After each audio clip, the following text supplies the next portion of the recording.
Napakalaking tulong po nito sa aming mga magsasaka, lalong-lalo na po ngayon, tumataas lahat halos ang mga presyo ng mga bilihin.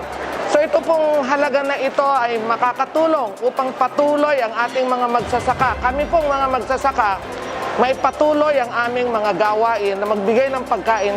Natanggap ng mga magsasakang Tarlakenyo ang tulong pinansyal at intervention monitoring card na ibinahagi ng Kagawaran ng Pagsasaka ng Gitnang Luzon sa pamamagitan ng Rice Banner Program nitong ika-3 ng Disyembre.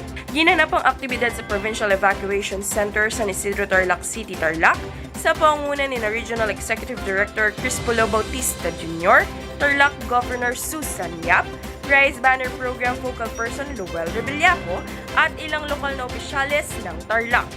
Sa ilalim ng Rice Competitiveness Enhancement Fund o Rice Farmers Financial Assistance o RCEP-RFFA, ang bawat magsasaka ng palay ay makatatanggap ng 5,000 piso mula sa labis na koleksyon ng taripa o Rice Tarification Law.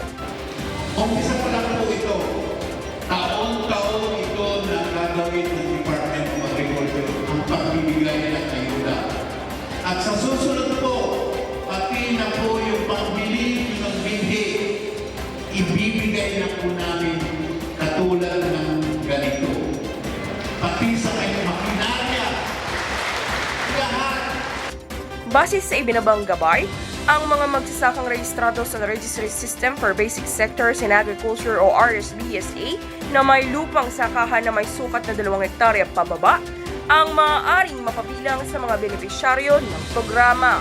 Pakiusap po namin, kapag na-receive po yung ID nyo, pakaingatan po natin dahil malay po natin sa susunod na taon, meron na naman po tayong RFFA at magiging beneficiary na naman po kayo.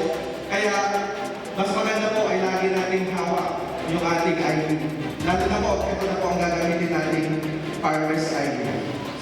Sa naging pahayag ni Rice Banner Program Focal Person Luel Rebellaco, patuloy ang isasagawang distribusyon sa lalawigan hanggang matapos ang humigit kumulang na 46,183 na benepisyaryo ngayong taon.